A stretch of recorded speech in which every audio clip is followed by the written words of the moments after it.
Bonjour, together we are going to read Le Petit Prince de Saint-Exupéry that should help you with your listening and reading skills. Premier chapitre. Lorsque j'avais 6 ans, j'ai vu, une fois, une magnifique image dans un livre sur la forêt vierge qui s'appelait Histoire vécue. Ça représentait un serpent boa qui avalait un fauve. Voilà la copie du dessin. On disait dans le livre: les serpents boa avalent leur proie tout entière sans la mâcher. Ensuite, ils ne peuvent plus bouger et ils dorment pendant les 6 mois de leur digestion. J'ai alors beaucoup réfléchi sur les aventures de la jungle et, à mon tour, j'ai réussi, avec un crayon de couleur, à tracer mon premier dessin. Mon dessin numéro 1. Il était comme ça. J'ai montré mon chef-d'œuvre aux grandes personnes et je leur ai demandé si mon dessin leur faisait peur. Elles m'ont répondu: pourquoi un chapeau ferait-il peur? Mon dessin ne représentait pas un chapeau, il représentait un serpent boa qui digérait un éléphant. J'ai alors dessiné l'intérieur du serpent boa, afin que les grandes personnes puissent comprendre. Elles ont toujours besoin d'explications. Mon dessin numéro 2 était comme ça. Les grandes personnes m'ont conseillé de laisser de côté les dessins de serpents boa ouverts ou fermés et de m'intéresser plutôt à la géographie, à l'histoire, au calcul et à la grammaire. C'est ainsi que j'ai abandonné, à l'âge de 6 ans, une magnifique carrière de peintre. J'avais été découragée par l'insuccès de mon dessin numéro 1 et de mon dessin numéro 2. Les grandes personnes ne comprennent jamais rien toutes seules, et c'est fatigant pour les enfants de toujours et toujours leur donner des explications. J'ai donc dû choisir un autre métier et j'ai appris à piloter des avions. J'ai volé un peu partout dans le monde et la géographie, c'est exact, m'a beaucoup servi. Je savais reconnaître du premier coup d'œil la Chine de l'Arizona. C'est très utile si l'on est égaré pendant la nuit. J'ai ainsi eu, au cours de ma vie, des tas de contacts avec des tas de gens sérieux. J'ai beaucoup vécu chez les grandes personnes. Je les ai vus de très près. Ça n'a pas trop amélioré mon opinion. Quand j'en rencontrais une qui me paraissait un peu lucide, je faisais l'expérience sur elle de mon dessin numéro 1, que j'ai toujours conservé. Je voulais savoir si elle était vraiment compréhensive. Mais toujours elle me répondait: c'est un chapeau. Alors, je ne lui parlais ni de serpent boa, ni de forêt vierge, ni d'étoiles. Je me mettais à sa portée. Je lui parlais de bridge, de golf, de politique et de cravate. Et la grande personne était bien contente de connaître un homme aussi raisonnable. Chapitre 2. J'ai ainsi vécu seul, sans personne, avec qui parler véritablement, jusqu'à une panne dans le désert du Sahara il y a 6 ans. Quelque chose s'était cassé dans mon moteur, et comme je n'avais avec moi ni mécanicien ni passager, je me préparais à essayer de réussir tout seul une réparation difficile. C'était pour moi une question de vie ou de mort. J'avais à peine de l'eau à boire pour 8 jours. Le premier soir, je me suis donc endormie sur le sable à 1000 milles de toute terre habitée. J'étais bien plus isolée qu'un naufragé sur un radeau au milieu de l'océan. Alors, vous imaginez ma surprise, au lever du jour, quand une drôle de petite voix m'a réveillée. Elle disait: s'il vous plaît, dessine-moi un mouton. Hein? Dessine-moi un mouton. J'ai sauté sur mes pieds comme si j'avais été frappée par la foudre. J'ai bien frotté mes yeux, j'ai bien regardé. Et j'ai vu un petit bonhomme tout à fait extraordinaire qui me considérait gravement. Voilà le meilleur portrait que, plus tard, j'ai réussi à faire de lui. Mais mon dessin, bien sûr, est beaucoup moins ravissant que le modèle. Ce n'est pas ma faute. J'avais été découragée dans ma carrière de peintre par les grandes personnes à l'âge de 6 ans, et je n'avais rien appris à dessiner, sauf les boas fermés et les boas ouverts. Je regardais donc cette apparition avec des yeux tout ronds d'étonnement. N'oubliez pas que je me trouvais à 1000 milles de toute région habitée.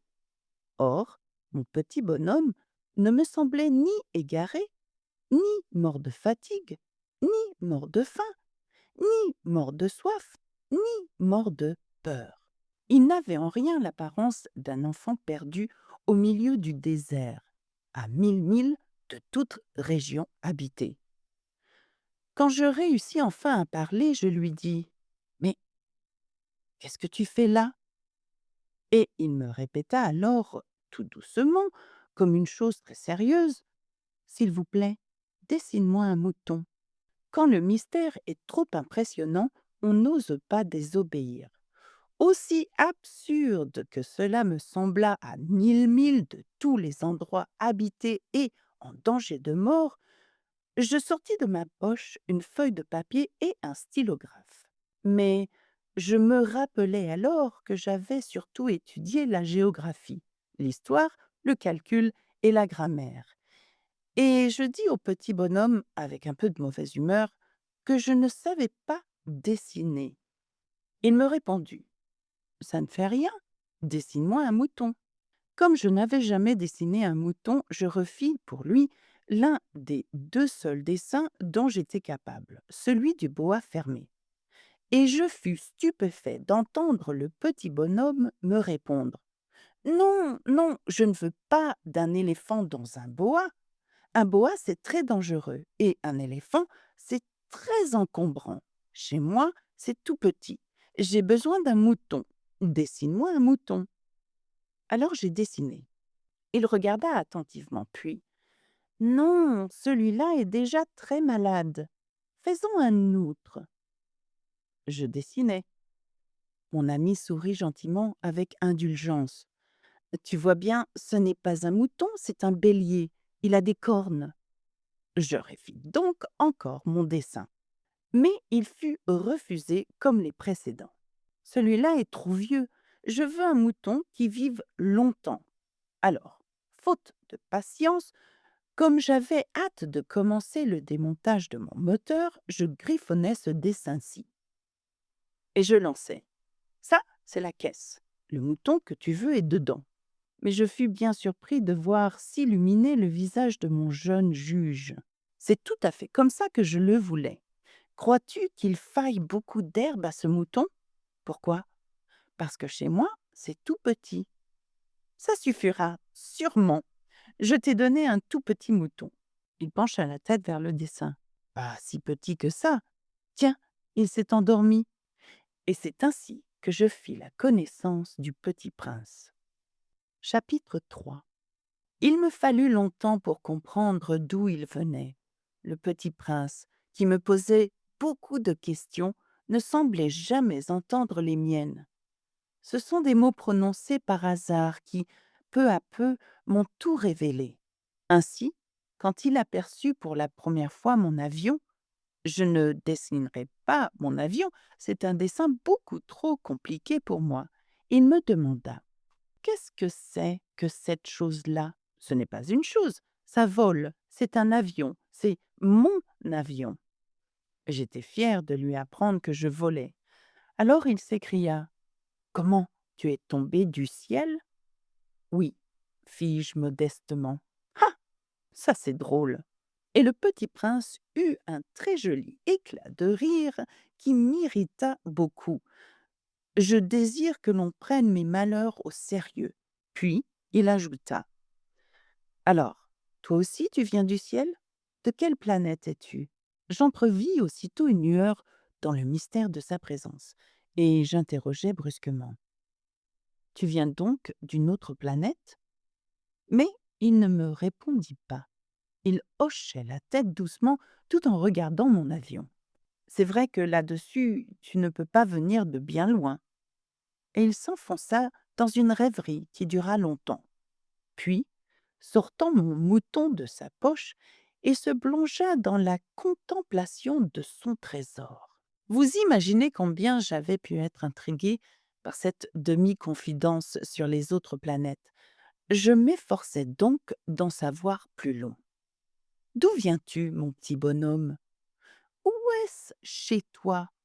Où veux-tu emporter mon mouton? Il me répondit, après un silence méditatif. Ce qui est bien avec la caisse que tu m'as donnée, c'est que la nuit, ça lui servira de maison. Bien sûr, et si tu es gentil, je te donnerai aussi une corde pour l'attacher pendant le jour et un piquet. La proposition parut choquer le petit prince. L'attacher? Quelle drôle d'idée! Mais si tu ne l'attaches pas, il ira n'importe où et il se perdra. Et mon ami eut un nouvel éclat de rire. Mais où veux-tu qu'il aille? N'importe où, droit devant lui. Alors, le petit prince remarqua gravement. Ça ne fait rien, c'est tellement petit chez moi. Et avec un peu de mélancolie, peut-être, il ajouta, droit devant soi, on ne peut pas aller bien loin. Chapitre 4. J'avais ainsi appris une seconde chose très importante. C'est que sa planète d'origine était à peine plus grande qu'une maison. Ça ne pouvait pas m'étonner beaucoup. Je savais bien qu'en dehors des grosses planètes comme la Terre, Jupiter, Mars, Vénus, auxquelles on a donné des noms, il y en a des centaines d'autres qui sont quelquefois si petites qu'on a beaucoup de mal à les apercevoir au télescope. Quand un astronome découvre l'une d'elles, il lui donne pour nom un numéro. Il l'appelle par exemple l'astéroïde 3251. J'ai de sérieuses raisons de croire que la planète d'où venait le petit prince est l'astéroïde B612. Cet astéroïde n'a été aperçu qu'une fois au télescope en 1909 par un astronome turc. Il avait fait alors une grande démonstration de sa découverte à un congrès international d'astronomie, mais personne ne l'avait cru à cause de son costume. Les grandes personnes sont comme ça. Heureusement pour la réputation de l'astéroïde B612, un dictateur turc imposa à son peuple, sous peine de mort, de s'habiller à l'européenne.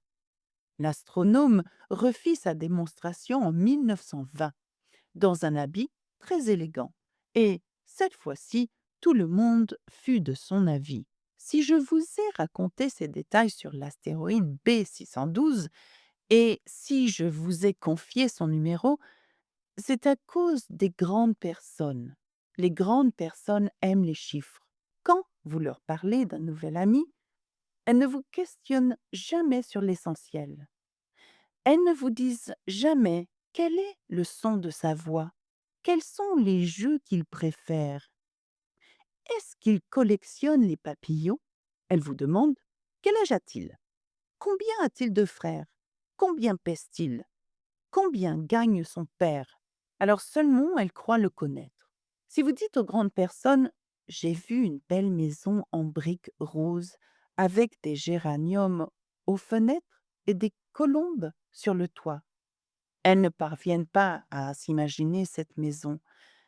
Il faut leur dire, j'ai vu une maison de 100 000 francs. Alors elles s'écrient, oh, comme c'est joli. Ainsi, si vous leur dites, la preuve que le petit prince a existé, c'est qu'il était ravissant, qu'il riait et qu'il voulait un mouton. Quand on veut un mouton, c'est la preuve qu'on existe. Elles hausseront les épaules et vous traiteront d'enfant. Mais si vous leur dites, la planète d'où il venait est l'astéroïde B612, alors elles seront convaincues et elles vous laisseront tranquille avec leurs questions. Elles sont comme ça. Il ne faut pas leur en vouloir. Les enfants doivent être très indulgents envers les grandes personnes. Mais bien sûr, nous qui comprenons la vie, nous nous moquons bien des numéros. J'aurais aimé commencer cette histoire à la façon des contes de fées. J'aurais aimé dire: il était une fois un petit prince qui habitait une planète à peine plus grande que lui et qui avait besoin d'un ami. Pour ceux qui comprennent la vie, ça aurait eu l'air beaucoup plus vrai. Car je n'aime pas qu'on lise mon livre à la légère. J'éprouve tant de chagrin à raconter ces souvenirs. Il y a 6 ans déjà que mon ami s'en est allé avec son mouton. Si j'essaie ici de le décrire, c'est afin de ne pas l'oublier. C'est triste d'oublier un ami. Tout le monde n'a pas eu un ami. Et je puis devenir comme les grandes personnes qui ne s'intéressent plus qu'aux chiffres. C'est donc pour ça encore que j'ai acheté une boîte de couleurs et des crayons. C'est dur de se remettre au dessin, à mon âge, quand on n'a jamais fait d'autre tentative que celle d'un boa fermé et celle d'un boa ouvert, à l'âge de 6 ans. Et j'essaierai, bien sûr, de faire des portraits le plus ressemblants possible. Mais je ne suis pas tout à fait certain de réussir. Un dessin va et l'autre ne ressemble plus. Je me trompe un peu aussi sur la taille. Ici, le petit prince est trop grand. Là, il est trop petit. J'hésite aussi sur la couleur de son costume. Alors je tâtonne comme ci et comme ça, tant bien que mal. Je me tromperai enfin sur certains détails plus importants, mais ça, il faudra me le pardonner. Mon ami ne donnait jamais d'explication. Il me croyait peut-être semblable à lui, mais moi, malheureusement, je ne sais pas voir les moutons à travers les caisses. Je suis peut-être un peu comme les grandes personnes. J'ai dû vieillir. Chapitre 5. Chaque jour, j'apprenais quelque chose sur la planète, sur le départ, sur le voyage. Ça venait tout doucement, au hasard des réflexions. C'est ainsi que, le troisième jour, je connus le drame des baobabs. Cette fois-ci encore, ce fut grâce au mouton, car, brusquement, le petit prince m'interrogea, comme pris d'un doute grave. C'est bien vrai, n'est-ce pas, que les moutons mangent les arbustes? Oui, c'est vrai. Ah, je suis content. Je ne compris pas pourquoi il était si important que les moutons mangeassent les arbustes. Mais le petit prince ajouta: par conséquent, ils mangent aussi les baobabs. Je fis remarquer au petit prince que les baobabs ne sont pas des arbustes, mais des arbres grands comme des églises, et que si même il emportait avec lui tout un troupeau d'éléphants, ce troupeau ne viendrait pas à bout d'un seul baobab. L'idée du troupeau d'éléphants fit rire le petit prince. Il faudrait les mettre les uns sur les autres.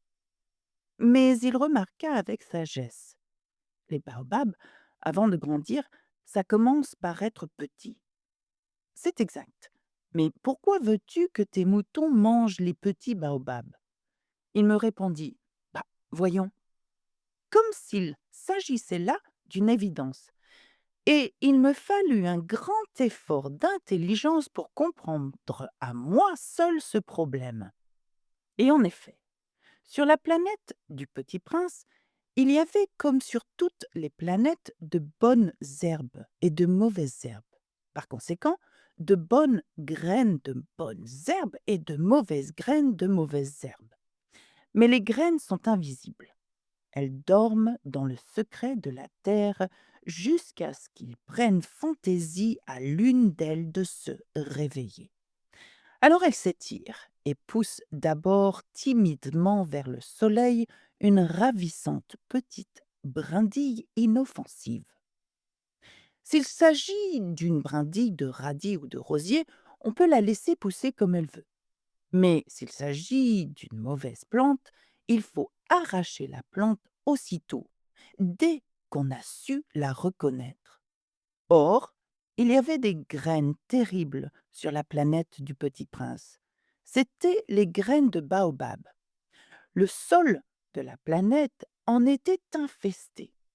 Or, Un baobab, si l'on s'y prend trop tard, on ne peut jamais plus s'en débarrasser. Il encombre toute la planète. Il la perfore de ses racines. Et si la planète est trop petite, et si les baobabs sont trop nombreux, ils la font éclater.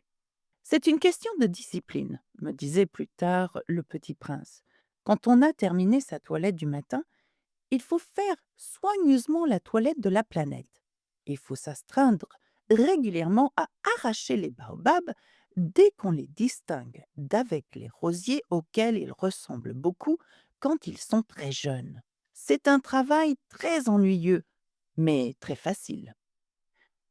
Et un jour, il me conseilla de m'appliquer à réussir un beau dessin, pour bien faire entrer ça dans la tête des enfants de chez moi. S'ils voyagent un jour, me disait-il, ça pourra leur servir. Il est quelquefois sans inconvénient de remettre à plus tard son travail. Mais s'il s'agit des baobabs, c'est toujours une catastrophe. J'ai connu une planète habitée par un paresseux. Il avait négligé 3 arbustes. Et, sur les indications du petit prince, j'ai dessiné cette planète-là. Je n'aime guère prendre le ton d'un moraliste. Mais le danger des baobabs est si peu connu et les risques courus par celui qui s'égarerait dans un astéroïde sont si considérables que, pour une fois, je fais exception à ma réserve. Je dis: Enfants, faites attention aux baobabs. C'est pour avertir mes amis d'un danger qu'ils frôlaient depuis longtemps, comme moi-même, sans le connaître, que j'ai tant travaillé ce dessin-là. La leçon que je donnais en valait la peine.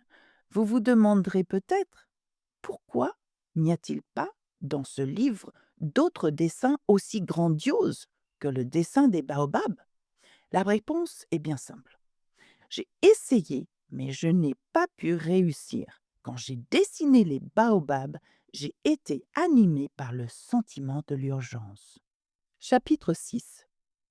Ah, petit prince, j'ai compris peu à peu, ainsi, ta petite vie mélancolique. Tu n'avais eu longtemps pour distraction que la douceur des couchers de soleil.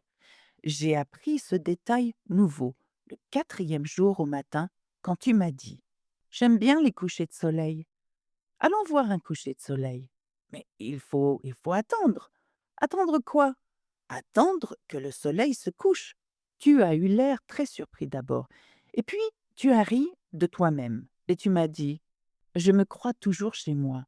En effet, quand il est midi aux États-Unis, le soleil, tout le monde le sait, se couche sur la France.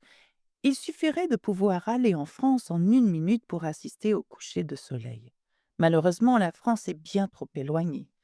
Mais sur ta si petite planète, il te suffisait de tirer la chaise de quelques pas, et tu regardais le crépuscule chaque fois que tu le désirais. Un jour, j'ai vu le soleil se coucher 43 fois. Et un peu plus tard, tu ajoutais: Tu sais, quand on est tellement triste, on aime les couchers de soleil. Le jour des 43 fois, tu étais donc tellement triste? Mais le petit prince ne répondit pas.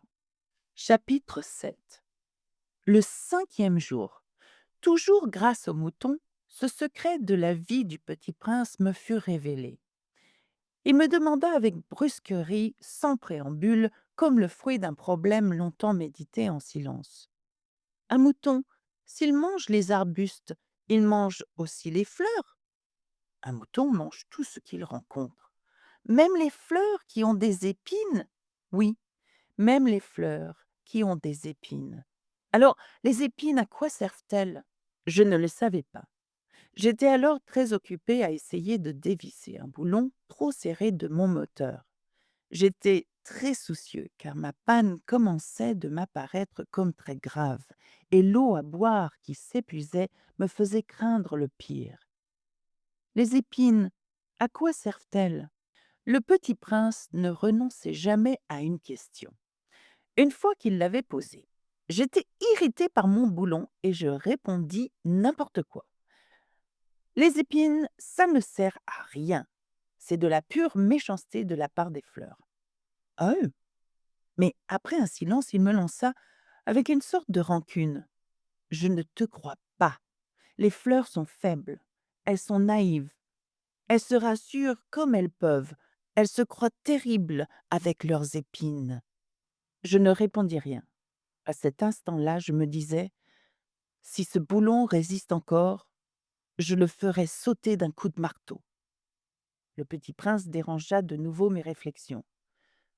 Et tu crois, toi, que les fleurs... mais non, je ne crois rien, j'ai répondu n'importe quoi. Je m'occupe, moi, de choses sérieuses. Il me regarda stupéfait. De choses sérieuses. Il me voyait, mon marteau à la main, et les doigts noirs de Cambouis penchés sur un objet qui lui semblait très laid. Tu parles comme les grandes personnes. Ça me fit un peu honte, mais impitoyable, il ajouta: Tu confonds tout, tu mélanges tout. Il était vraiment très irrité. Il secouait au vent des cheveux tout dorés. Je connais une planète où il y a un monsieur cramoisi. Il n'a jamais respiré une fleur. Il n'a jamais regardé une étoile. Il n'a jamais aimé personne. Il n'a jamais rien fait d'autre que des additions. Et toute la journée, il répète comme toi: Je suis un homme sérieux, je suis un homme sérieux. Et ça le fait gonfler d'orgueil. Mais ce n'est pas un homme, c'est un champignon. Un quoi? Un champignon. Le petit prince était maintenant tout pâle de colère. Il y a des millions d'années que les fleurs fabriquent des épines. Il y a des millions d'années que les moutons mangent quand même les fleurs. Et ce n'est pas sérieux de chercher à comprendre pourquoi elles se donnent tant de mal pour se fabriquer des épines qui ne servent jamais à rien. Ce n'est pas important la guerre des moutons et des fleurs. Ce n'est pas plus sérieux et plus important que les additions d'un gros monsieur rouge. Et si je connais, moi, une fleur unique au monde qui n'existe nulle part, sauf dans ma planète, et qu'un petit mouton peut anéantir d'un seul coup, comme ça, un matin, sans se rendre compte de ce qu'il fait, ce n'est pas important, ça? Il rougit, puis reprit. Si quelqu'un aime une fleur qui n'existe qu'à un exemplaire dans les millions et les millions d'étoiles, ça suffit pour qu'il soit heureux quand il les regarde. Il se dit: Ma fleur est là quelque part. Mais si le mouton mange la fleur, c'est pour lui comme si brusquement toutes les étoiles s'éteignaient. Et ce n'est pas important, ça! Il ne put rien dire de plus. Il éclata brusquement en sanglots. La nuit était tombée. J'avais lâché mes outils. Je me moquais bien de mon marteau, de mon boulon, de la soif et de la mort. Il y avait sur une étoile une planète, la mienne, la Terre, un petit prince à consoler. Je le pris dans les bras, je le berçais. Je lui disais: La fleur que tu aimes n'est pas en danger. Je lui dessinerai une muselière à ton mouton. Je te dessinerai une armure pour ta fleur. Je ne savais pas trop quoi dire. Je me sentais très maladroit. Je ne savais comment l'atteindre ou le rejoindre. C'est tellement mystérieux, le pays des larmes. Chapitre 8. J'appris bien vite à mieux connaître cette fleur. Il y avait toujours eu, sur la planète du Petit Prince, des fleurs très simples, ornées d'un seul rang de pétales, et qui ne tenaient point de place, et qui ne dérangeaient personne. Elles apparaissaient un matin dans l'herbe, et puis elles s'éteignaient le soir. Mais celle-là avait germé un jour, d'une graine apportée, dont ne sait tout, et le petit prince avait surveillé de très près cette brindille qui ne ressemblait pas aux autres brindilles. Ça pouvait être un nouveau genre de baobab. Mais l'arbuste cessa vite de croître et commença de préparer une fleur. Le petit prince, qui assistait à l'installation d'un bouton énorme, sentait bien qu'il en sortirait une apparition miraculeuse. Mais la fleur n'en finissait pas de se préparer à être belle, à l'abri de sa chambre verte. Elle choisissait avec soin ses couleurs. Elle s'habillait lentement. Elle ajustait un à un ses pétales. Elle ne voulait pas sortir toute fripée, comme les coquelicots. Elle ne voulait apparaître que dans le plein rayonnement de sa beauté. Et oui, elle était très coquette. Sa toilette mystérieuse avait donc duré des jours et des jours. Et puis, voici qu'un matin, justement à l'heure du lever du soleil, elle s'était montrée. Et elle, qui avait travaillé avec tant de précision, dit en bâillant: «Oh, je me réveille à peine, je vous demande pardon, je suis encore toute décoiffée.» Le petit prince, alors, ne put contenir son admiration. «Que vous êtes belle, n'est-ce pas?» répondit doucement la fleur. «Et je suis née en même temps que le soleil.» Le petit prince devina bien qu'elle n'était pas trop modeste, mais elle était si émouvante. «C'est l'heure, je crois, du petit déjeuner», avait-elle bientôt ajouté. «Auriez-vous la bonté de penser à moi?» Et le petit prince, tout confus, ayant été chercher un arrosoir d'eau fraîche, avait servi la fleur. Ainsi l'avait-elle bien vite tourmentée par sa vanité un peu ombrageuse. Un jour, par exemple, parlant de ses 4 épines, elle avait dit au petit prince: «Ils peuvent venir, les tigres, avec leurs griffes.» «Il n'y a pas de tigres sur ma planète», avait objecté le petit prince. «Et puis les tigres ne mangent pas l'herbe.» «Je ne suis pas une herbe», avait doucement répondu la fleur. «Pardonnez-moi, je ne crains rien des tigres, mais j'ai horreur des courants d'air. Vous n'auriez pas un paravent?» «Horreur des courants d'air? Ce n'est pas de chance pour une plante», avait remarqué le petit prince. «Cette fleur est bien compliquée.» Le soir, vous me mettrez sous globe. Il fait très froid chez vous. C'est mal installé, là d'où je viens.» Mais elle s'était interrompue. Elle était venue sous forme de graine. Elle n'avait rien pu connaître des autres mondes. Humiliée de s'être laissée surprendre à préparer un mensonge aussi naïf, elle avait toussé 2 ou 3 fois pour mettre le petit prince dans son tort. «Ce paravent? J'allais le chercher, mais vous me parliez.» Alors, elle avait forcé sa toux pour lui infliger quand même des remords. Ainsi, le petit prince, malgré la bonne volonté de son amour, avait vite douté d'elle. Il avait pris au sérieux des mots sans importance et était devenu très malheureux. «J'aurais dû ne pas l'écouter», me confia-t-il un jour. «Il ne faut jamais écouter les fleurs. Il faut les regarder et les respirer. La mienne embaumait ma planète, mais je ne savais pas m'en réjouir. Cette histoire de griffes, qui m'avait tellement agacée, eût dû m'attendrir.» Il me confia encore: «Je n'ai alors rien su comprendre.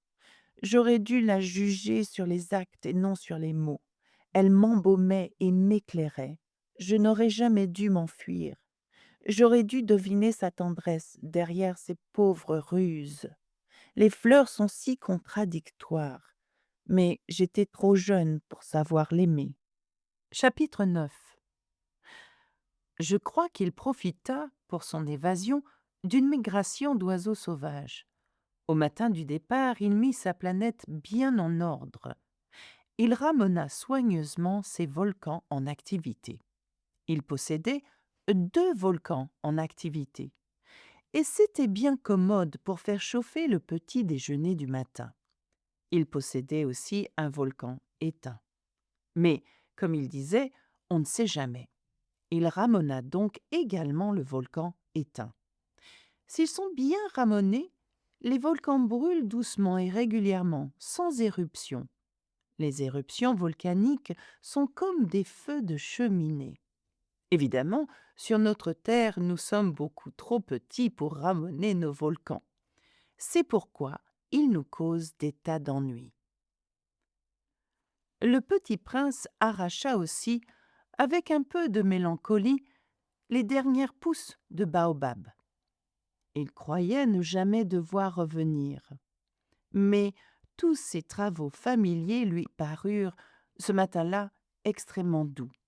Et, comme il arrosa une dernière fois la fleur et se prépara à la mettre à l'abri, sous son globe, il se découvrit l'envie de pleurer. « Adieu » dit-il à la fleur. Mais elle ne lui répondit pas. « Adieu » répéta-t-il. La fleur toussa, mais ce n'était pas à cause de son rhume. « J'ai été sotte, » lui dit-elle enfin. « Je te demande pardon. Tâche d'être heureux. » Il fut surpris par l'absence de reproche. Il restait là, tout déconcerté, le globe en l'air. Il ne comprenait pas cette douceur calme.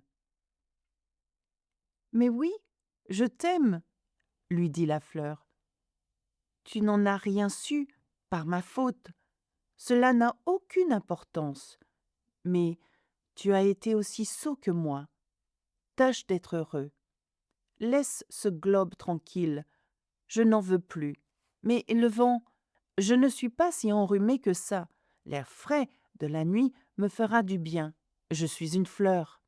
Mais les bêtes, il faut bien que je supporte 2 ou 3 chenilles si je veux connaître les papillons. Il paraît que c'est tellement beau. Sinon, qui me rendra visite? Tu seras loin, toi. Quant aux grosses bêtes, je ne crains rien. J'ai mes griffes. » Et elle montrait naïvement ses 4 épines. Puis elle ajouta: « Ne traîne pas comme ça, c'est agaçant. Tu as décidé de partir, va-t'en. » Car elle ne voulait pas qu'il la vît pleurer. C'était une fleur tellement orgueilleuse. Chapitre 10. Il se trouvait dans la région des astéroïdes 325, 326, 327, 328, 329 et 330. Il commença donc par les visiter pour y chercher une occupation et pour s'instruire. La première était habitée par un roi. Le roi siégeait, habillé de pourpre et d'hermine, sur un trône très simple et cependant majestueux. « Ah, voilà un sujet !» s'écria le roi quand il aperçut le petit prince. Et le petit prince se demanda: « Comment peut-il me reconnaître puisqu'il ne m'a encore jamais vu ?» Il ne savait pas que, pour les rois, le monde est très simplifié. Tous les hommes sont des sujets. « Approche-toi, que je te voie mieux, » lui dit le roi, qui était tout fier d'être roi pour quelqu'un. Le petit prince chercha des yeux où s'asseoir, mais la planète était toute encombrée par le magnifique manteau d'hermine. Il resta donc debout et, comme il était fatigué, il bâilla. « Il est contraire à l'étiquette de bâiller en présence d'un roi, » lui dit le monarque. « Je te l'interdis. »« Je ne peux pas m'en empêcher, » répondit le petit prince tout confus. « J'ai fait un long voyage et je n'ai pas dormi. »« Alors, » lui dit le roi, « je t'ordonne de bâiller. Je n'ai vu personne bâiller depuis des années. Les bâillements sont pour moi des curiosités. Allons, bâille encore, c'est un ordre. »« Ça m'intimide, je ne peux plus, » fit le petit prince tout rougissant. « Hum, hum, » répondit le roi. « Alors je t'ordonne tantôt de bâiller et tantôt de... » Il bredouillait un peu et paraissait vexé, car le roi tenait essentiellement à ce que son autorité fût respectée. Il ne tolérait pas la désobéissance. C'était un monarque absolu, mais comme il était très bon, il donnait des ordres raisonnables. « Si j'ordonnais, disait-il couramment, si j'ordonnais à un général de se changer en oiseau de mer, et si le général n'obéissait pas, ce ne serait pas la faute du général, ce serait ma faute. Puis-je m'asseoir » s'enquit timidement le petit prince. « Je t'ordonne de t'asseoir, » lui répondit le roi, qui ramena majestueusement un pan de son manteau d'hermine. Mais le petit prince s'étonnait. La planète était minuscule. Sur quoi le roi pouvait-il bien régner? « Sire, » lui dit-il, « je vous demande pardon de vous interroger. »« Je t'ordonne de m'interroger, » se hâta de dire le roi.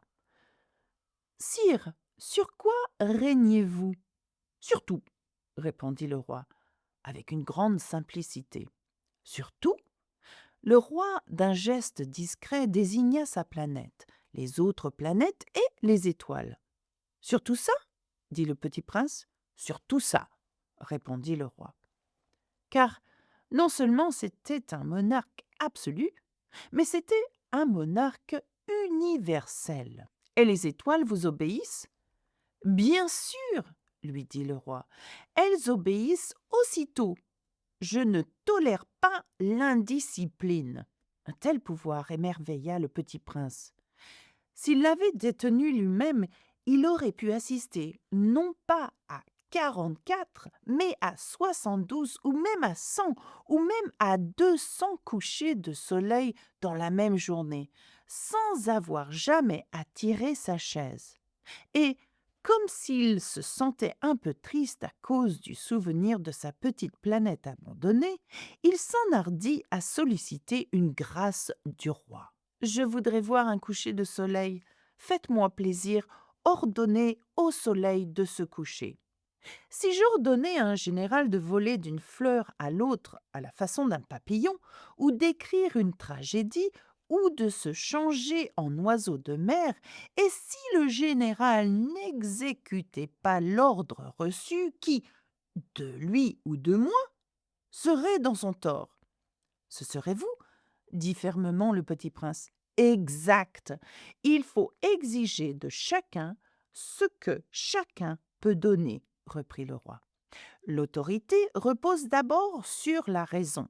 Si tu ordonnes à ton peuple d'aller se jeter à la mer, il fera la révolution. J'ai le droit d'exiger l'obéissance parce que mes ordres sont raisonnables. Alors, mon coucher de soleil, rappela le petit prince, qui jamais n'oubliait une question une fois qu'il l'avait posée. Ton coucher de soleil, tu l'auras. Je l'exigerai, mais j'attendrai, dans ma science du gouvernement, que les conditions soient favorables. Quand ça sera-t-il? S'informa le petit prince. Hum, hum, lui répondit le roi, qui consulta d'abord un gros calendrier. Hum, ce sera ce sera ce soir vers 7h40, et tu verras comme je suis bien obéi. Le petit prince bâilla. Il regrettait son coucher de soleil manqué, et puis il s'ennuyait déjà un peu. Je n'ai plus rien à faire ici, dit-il au roi. Je vais repartir. Ne pars pas, répondit le roi, qui était si fier d'avoir un sujet. Ne pars pas. Je te fais ministre. Ministre de quoi? De la justice. Mais il n'y a personne à juger. On ne sait pas, lui dit le roi. Je n'ai pas fait encore le tour de mon royaume. Je suis très vieux. Je n'ai pas de place pour un carrosse et ça me fatigue de marcher. Oh, mais j'ai déjà vu, dit le petit prince qui se pencha pour jeter encore un coup d'œil sur l'autre côté de la planète. Il n'y a personne là-bas non plus. Tu te jugeras donc toi-même, lui répondit le roi. C'est le plus difficile. Il est bien plus difficile de se juger soi-même que de juger autrui. Si tu réussis à bien te juger, c'est que tu es un véritable sage. Moi, dit le petit prince, je puis me juger moi-même n'importe où. Je n'ai pas besoin d'habiter ici. Dit le roi. Je crois bien que sur ma planète, il y a quelque part un vieux rat. Je l'entends la nuit. Tu pourras juger ce vieux rat. Tu le condamneras à mort de temps en temps. Ainsi, sa vie dépendra de ta justice, mais tu le gracieras chaque fois pour l'économiser. Il n'y en a qu'un. Moi, répondit le petit prince, je n'aime pas condamner à mort, et je crois bien que je m'en vais. Non, dit le roi. Mais le petit prince, ayant achevé ses préparatifs, ne voulut point peiner le vieux monarque. Si votre majesté désirait être obéie ponctuellement, elle pourrait me donner un ordre raisonnable. Elle pourrait m'ordonner, par exemple, de partir avant 1 minute. Il me semble que les conditions sont favorables. Le roi, n'ayant rien répondu, le petit prince hésita d'abord, puis, avec un soupir, prit le départ. Je te fais mon ambassadeur, se hâta alors de crier le roi. Il avait un grand air d'autorité. Les grandes personnes sont bien étranges, se dit le petit prince en lui-même durant son voyage. Chapitre 11. La seconde planète était habitée par un vaniteux. Ah ah! Voilà la visite d'un admirateur! S'écria de loin le vaniteux dès qu'il aperçut le petit prince. Car pour les vaniteux, les autres hommes sont des admirateurs. Bonjour, dit le petit prince. Vous avez un drôle de chapeau. C'est pour saluer, lui répondit le vaniteux. C'est pour saluer quand on m'acclame. Malheureusement, il ne passe jamais personne par ici. Ah, oui, dit le petit prince qui ne comprit pas. Frappe tes mains l'une contre l'autre, conseilla donc le vaniteux. Le petit prince frappa ses mains l'une contre l'autre. Le vaniteux salua modestement en soulevant son chapeau. Ça, c'est plus amusant que la visite au roi, se dit en lui-même le petit prince, et il recommença de frapper ses mains l'une contre l'autre. Le vaniteux recommença de saluer en soulevant son chapeau. Après 5 minutes d'exercice, le petit prince se fatigua de la monotonie du jeu. « Et pour que le chapeau tombe, demanda-t-il, que faut-il faire ?» Mais le vaniteux ne l'entendit pas. Les vaniteux n'entendent jamais que les louanges. « Est-ce que tu m'admires vraiment beaucoup ?» demanda-t-il au petit prince. « Qu'est-ce que ça signifie, admirer ?» Admirer signifie reconnaître que je suis l'homme le plus beau, le mieux habillé, le plus riche et le plus intelligent de la planète. Mais tu es seul sur ta planète. Fais-moi ce plaisir, admire-moi quand même. Je t'admire, dit le petit prince en haussant un peu les épaules, mais en quoi cela peut-il bien t'intéresser ? Et le petit prince s'en fut. Les grandes personnes sont décidément bien bizarres, se dit-il simplement en lui-même durant son voyage. Chapitre 12. La planète suivante était habitée par un buveur. Cette visite fut très courte, mais elle plongea le petit prince dans une grande mélancolie. « Que fais-tu là ?» dit-il au buveur, qu'il trouva installé en silence devant une collection de bouteilles vides et une collection de bouteilles pleines. « Je bois, » répondit le buveur d'un air lugubre.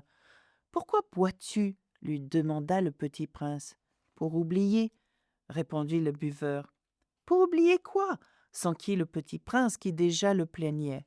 « Pour oublier que j'ai honte, » avoua le buveur en baissant la tête. « Honte de quoi » s'informa le petit prince qui désirait le secourir. « Honte de boire » acheva le buveur qui s'enferma définitivement dans le silence. Et le petit prince s'en fut, perplexe. Les grandes personnes sont décidément très très bizarres, se disait-il en lui-même durant le voyage. Chapitre 13. La 4e planète était celle du businessman. Cet homme était si occupé qu'il ne leva même pas la tête à l'arrivée du petit prince. « Bonjour, » lui dit celui-ci, « votre cigarette est éteinte. » 3 et 2 font 5, 5 et 7, 12, 12 et 3, 15. Bonjour, 15 et 7, 22, 22 et 6, 28. Pas le temps de la rallumer. 26, 5, 31. Ouf, ça fait donc 501 622 731. 500 millions de quoi? Hein? Tu es toujours là? 501 millions de... je sais plus, j'ai tellement de travail. Je suis sérieux, moi. Je ne m'amuse pas à des balivernes. 2 et 5, 7. 501 millions de quoi? Répéta le petit prince qui jamais de sa vie n'avait renoncé à une question, une fois qu'il l'avait posée. Le businessman leva la tête.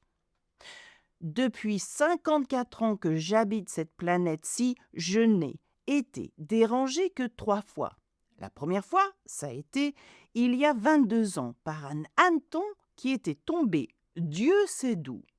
Il répandait un bruit épouvantable et j'ai fait 4 erreurs dans une addition. La seconde fois, ça a été il y a 11 ans par une crise de rhumatisme. Je manque d'exercice. Je n'ai pas le temps de flâner. Je suis sérieux, moi. La troisième fois, la voici. Je disais donc 501 millions. Millions de quoi? Le businessman comprit qu'il n'était point d'espoir de paix. Millions de ces petites choses que l'on voit quelquefois dans le ciel. Des mouches? Mais non, des petites choses qui brillent. Des abeilles? Mais non, des petites choses dorées qui font rêvasser les fainéants. Mais je suis sérieux, moi, je n'ai pas le temps de rêvasser. Ah, des étoiles? C'est bien ça, des étoiles.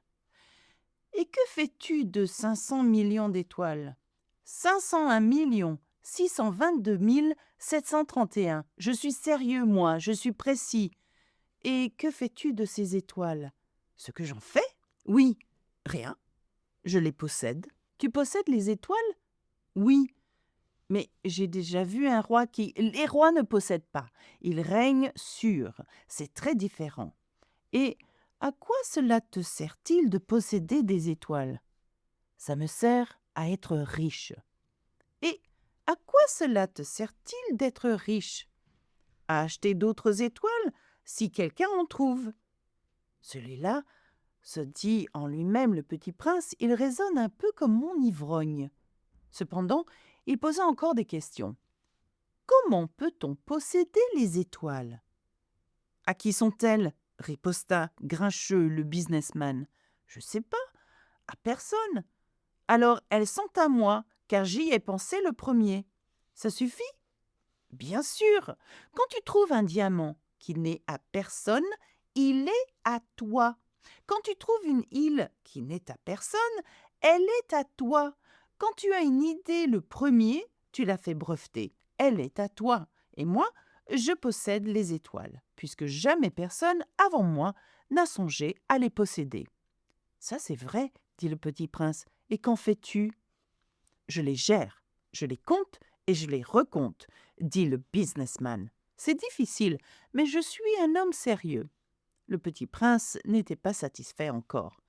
Moi, si je possède un foulard, je puis le mettre autour de mon cou et l'emporter. Moi, si je possède une fleur, je puis cueillir ma fleur et l'emporter. Mais tu ne peux pas cueillir les étoiles. Non, mais je puis les placer en banque. Qu'est-ce que ça veut dire? Ça veut dire que j'écris sur un petit papier le nombre de mes étoiles. Et puis, j'enferme à clé ce papier-là dans un tiroir. Et c'est tout? Ça suffit. C'est amusant, pensa le petit prince. C'est assez poétique, mais ce n'est pas très sérieux. Le petit prince avait sur les choses sérieuses des idées très différentes des idées des grandes personnes. Moi, dit-il encore, je possède une fleur que j'arrose tous les jours. Je possède 3 volcans que je ramone toutes les semaines, car je ramone aussi celui qui est éteint. On ne sait jamais. C'est utile à mes volcans et c'est utile à ma fleur que je les possède. Mais tu n'es pas utile aux étoiles. Le businessman ouvrit la bouche, mais ne trouva rien à répondre, et le petit prince s'en fut. Les grandes personnes sont décidément tout à fait extraordinaires, se disait-il simplement en lui-même durant le voyage. Chapitre 14. La 5e planète était très curieuse. C'était la plus petite de toutes. Il y avait là juste assez de place pour loger un réverbère et un allumeur de réverbère. Le petit prince ne parvenait pas à s'expliquer à quoi pouvait servir, quelque part dans le ciel, sur une planète sans maison ni population, un réverbère et un allumeur de réverbère. Cependant, il se dit en lui-même « Peut-être bien que cet homme est absurde. Cependant, il est moins absurde que le roi, que le vaniteux, que le businessman et que le buveur. Au moins, son travail a-t-il un sens. Quand il allume son réverbère, c'est comme s'il faisait naître une étoile de plus ou une fleur. Quand il éteint son réverbère, ça endort la fleur ou l'étoile. C'est une occupation très jolie. C'est véritablement utile puisque c'est joli. Lorsqu'il aborda la planète, il salua respectueusement l'allumeur. « Bonjour, pourquoi viens-tu d'éteindre ton réverbère ?»« C'est la consigne, » répondit l'allumeur. « Bonjour. »« Qu'est-ce que la consigne ?»« C'est d'éteindre mon réverbère. Bonsoir. » Et il le ralluma. « Mais pourquoi viens-tu de le rallumer ? C'est la consigne, » répondit l'allumeur. « Je ne comprends pas, » dit le petit prince. « Il n'y a rien à comprendre, » dit l'allumeur. « La consigne, c'est la consigne. Bonjour. » Et il éteignit son réverbère. Puis, il s'épongea le front avec un mouchoir à carreaux rouges. « Je fais là un métier terrible. C'était raisonnable autrefois. J'éteignais le matin et j'allumais le soir. J'avais le reste du jour pour me reposer et le reste de la nuit pour dormir. Et depuis cette époque, la consigne a changé ? » « La consigne n'a pas changé, » dit l'allumeur. « C'est bien là le drame. La planète, d'année en année, a tourné de plus en plus vite et la consigne n'a pas changé. »« Alors ?» dit le petit prince. « Alors maintenant qu'elle fait un tour par minute, je n'ai plus une seconde de repos. J'allume et j'éteins une fois par minute. »« Ça, c'est drôle. Les jours chez toi durent 1 minute ? » ?»« Ce n'est pas drôle du tout, » dit l'allumeur. « Ça fait déjà 1 mois que nous parlons ensemble. »« 1 mois ? Oui, 30 minutes, 30 jours. Bonsoir. » Et il ralluma son réverbère. Le petit prince le regarda et il aima cet allumeur qui était tellement fidèle à la consigne. Il se souvint des couchers de soleil que lui-même allait autrefois chercher en tirant sa chaise. Il voulut aider son ami. « Tu sais, je connais un moyen de te reposer quand tu voudras. »« Je veux toujours, » dit l'allumeur, « car on peut être à la fois fidèle et paresseux. » Le petit prince poursuivit. « Ta planète est tellement petite que tu en fais le tour en 3 enjambées. Tu n'as qu'à marcher assez lentement pour rester toujours au soleil. Quand tu voudras te reposer, tu marcheras, et le jour durera aussi longtemps que tu voudras. »« Ça ne m'avance pas à grand-chose, » dit l'allumeur. « Ce que j'aime dans la vie, c'est dormir. »« Ce n'est pas de chance, » dit le petit prince. « Ce n'est pas de chance, » dit l'allumeur. « Bonjour. » Et il éteignit son réverbère. « Celui-là, » se dit le petit prince, tandis qu'il poursuivait plus loin son voyage, « celui-là serait méprisé par tous les autres, par le roi, par le vaniteux, par le buveur, par le businessman. Cependant, c'est le seul qui ne me paraisse pas ridicule. C'est peut-être parce qu'il s'occupe d'autre chose que de soi-même. » Il eut un soupir de regret et se dit encore, « Celui-là est le seul dont j'eusse pu faire mon ami, mais sa planète est vraiment trop petite. Il n'y a pas de place pour 2. » Ce que le petit prince n'osait pas s'avouer, c'est qu'il regrettait cette planète bénie, à cause surtout des 1440 couchers de soleil par 24 heures. Chapitre 15. La 6e planète était une planète 10 fois plus vaste. Elle était habitée par un vieux monsieur qui écrivait d'énormes livres. « Tiens, voilà un explorateur !» s'écria-t-il quand il aperçut le petit prince. Le petit prince s'assit sur la table et souffla un peu. Il avait déjà tant voyagé. « D'où viens-tu » lui dit le vieux monsieur. « Quel est ce gros livre » dit le petit prince. « Que faites-vous ici ?»« Je suis géographe » dit le vieux monsieur. « Qu'est-ce qu'un géographe ? C'est un savant qui connaît où se trouvent les mers, les fleuves, les villes, les montagnes et les déserts. »« Ça, c'est bien intéressant, » dit le petit prince. « Ça, c'est enfin un véritable métier ?» Et il jeta un coup d'œil autour de lui sur la planète du géographe. Il n'avait jamais vu encore une planète aussi majestueuse. « Elle est bien belle, votre planète. Est-ce qu'il y a des océans ?»« Je ne puis pas le savoir, » dit le géographe. « Ah !» Le petit prince était déçu. « Et des montagnes ?»« Je ne puis pas le savoir, » dit le géographe.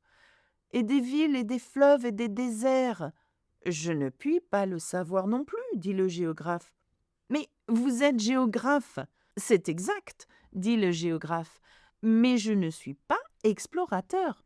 Je manque absolument d'explorateurs. Ce n'est pas le géographe qui va faire le compte des villes des fleuves, des montagnes, des mers, des océans et des déserts. Le géographe est trop important pour flâner. Il ne quitte pas son bureau, mais il y reçoit les explorateurs. Il les interroge et il prend en note leurs souvenirs.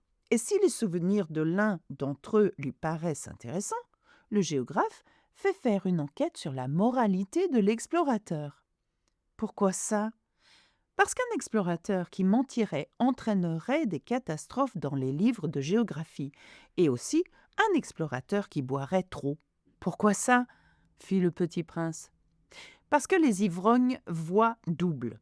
Alors, le géographe noterait 2 montagnes, là où il n'y en a qu'une seule. Je connais quelqu'un, dit le petit prince, qui serait mauvais explorateur. C'est possible.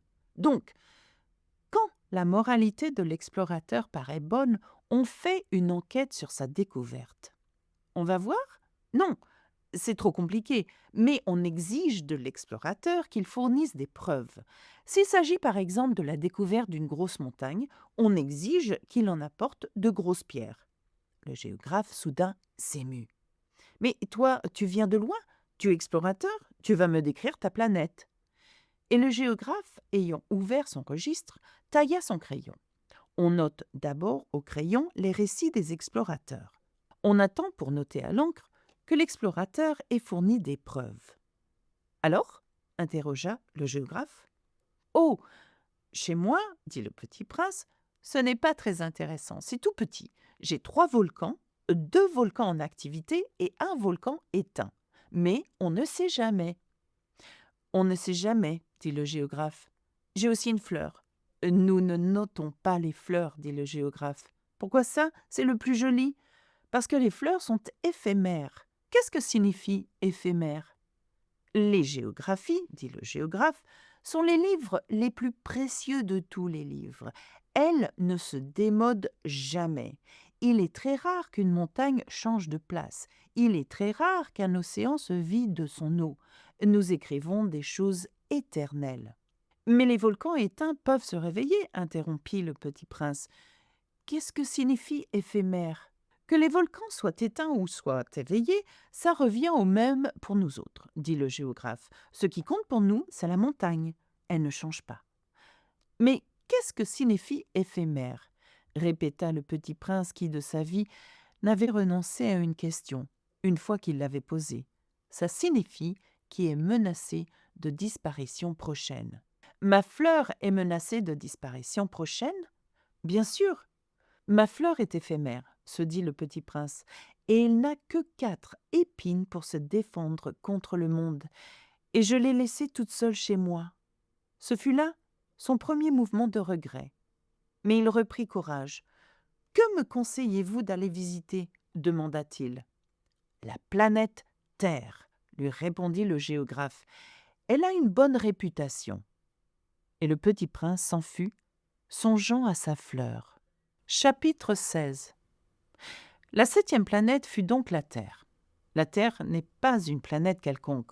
On y compte 111 rois, 7000 géographes, 900 000 businessmen, 7 millions et demi d'ivrognes, 311 millions de vaniteux, c'est-à-dire environ 2 milliards de grandes personnes.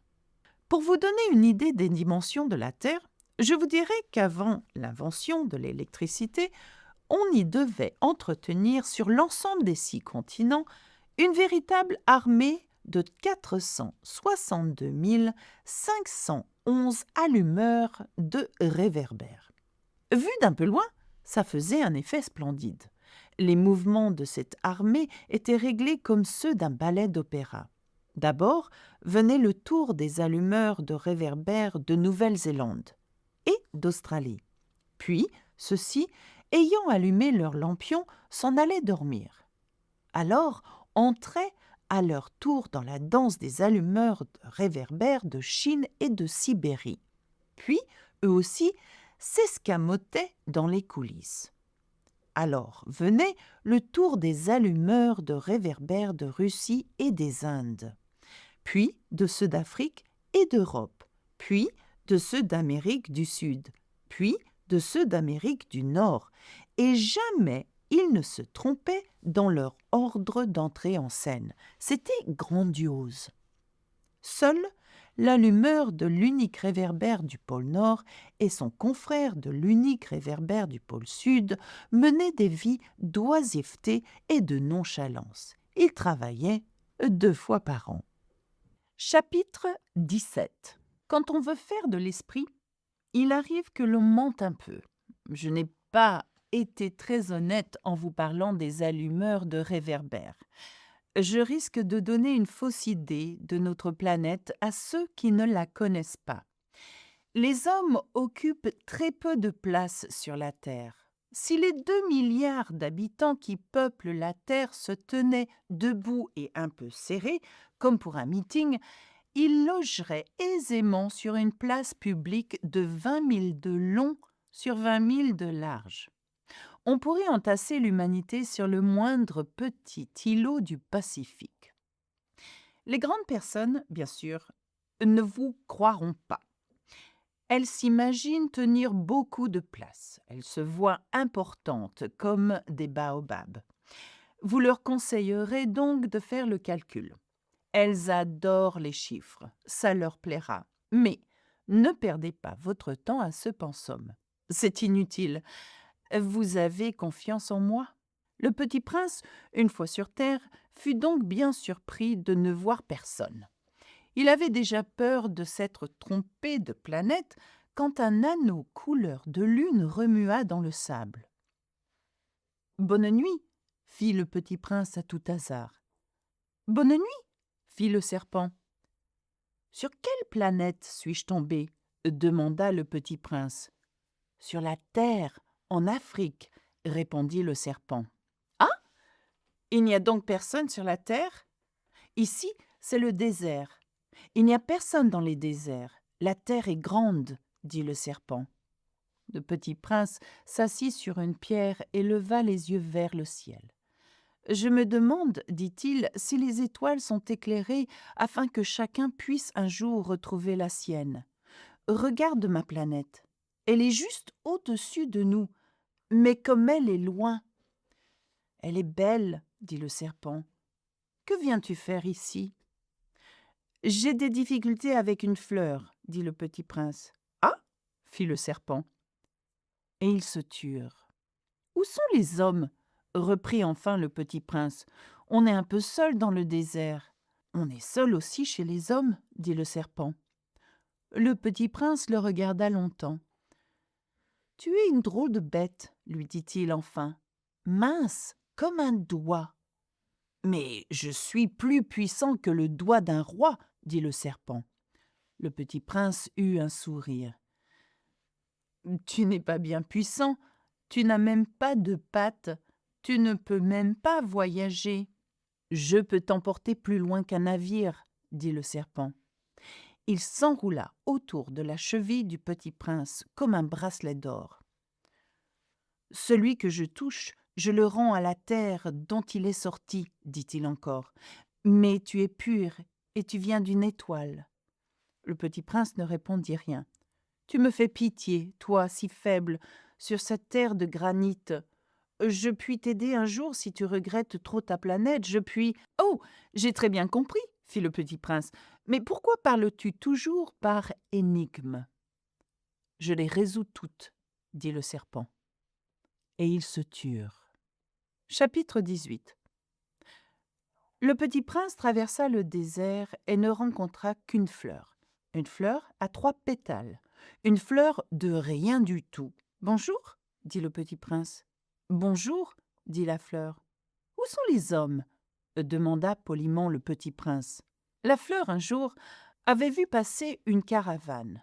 « Les hommes ? Il en existe, je crois, 6 ou 7. Je les ai aperçus il y a des années.